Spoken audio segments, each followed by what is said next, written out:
Aucune vidéo cette semaine, aucun short. Je ralentis. Et puisqu'il faut que je me rende à l'île de Gorée avec une collègue, je me suis dit que je peux vous emmener avec moi et vous parler. Vous parler brièvement de ralentir. Un sujet qui me tient à cœur, mais pour une raison ou une autre, je n'en ai pas trop parlé sur cette chaîne. Alors allons-y. Ralentir, oui, mais pourquoi? Parce que notre corps en a besoin.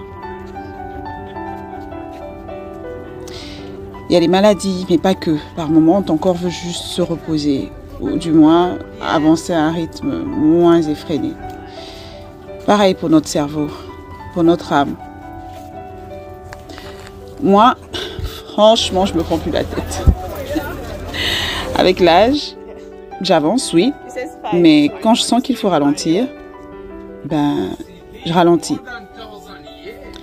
Lorsqu'une voiture ralentit, par exemple, c'est pour être plus prudent, pour éviter les accidents, dans tous les sens du terme.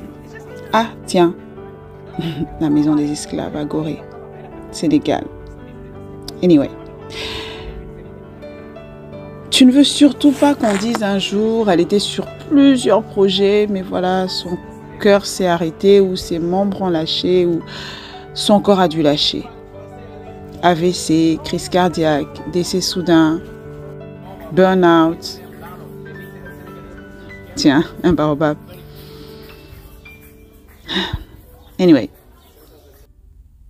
Je crois sincèrement que les choses ne nous arrivent pas sans avertissement.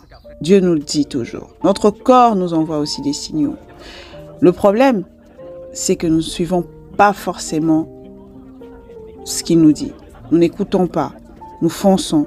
Nous ignorons les signaux, les avertissements, les mises en garde. On est fatigué, on fonce.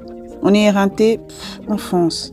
On se sent dépassé, on fonce. On a l'habitude. Un autre problème, c'est que souvent, nous suivons les saisons des autres. C'est ta vie, ta saison en fait. Est-ce qu'on ne dit pas qu'il y a un temps pour tout? Peut-être que tu ralentis parce qu'il arrive un moment où il faudra plus. La vie te demandera plus. Plus de temps, plus d'énergie, plus d'argent, plus de créativité, plus de force physique, plus de toi en fait.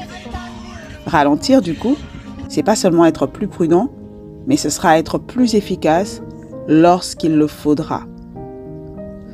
Alors, qu'est-ce que tu fais quand tu ralentis? Me demanderas-tu? Surtout pour ceux qui ont toujours l'habitude de foncer. Eh bien, tu te reposes. Monsieur, tu te reposes, madame. Tu te reposes, mademoiselle. Tu médites.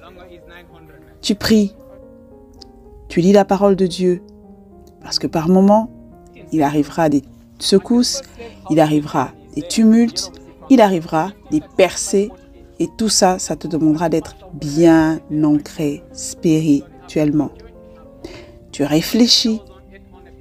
Lorsque tu ralentis, qu'est-ce que tu fais? Tu fais ce que tu aimes, tout simplement. Lorsque tu ralentis, tu peux apprendre.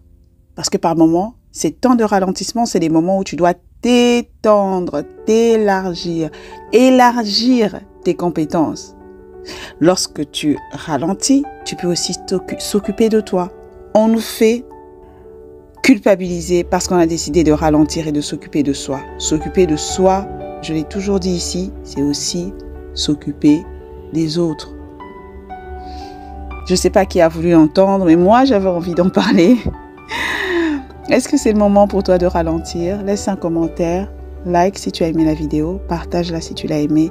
Dis-moi si tu veux plus de ce genre de format où on visite un endroit et puis on discute. Et je te souhaite une belle journée, une belle semaine et une belle vie. Au revoir.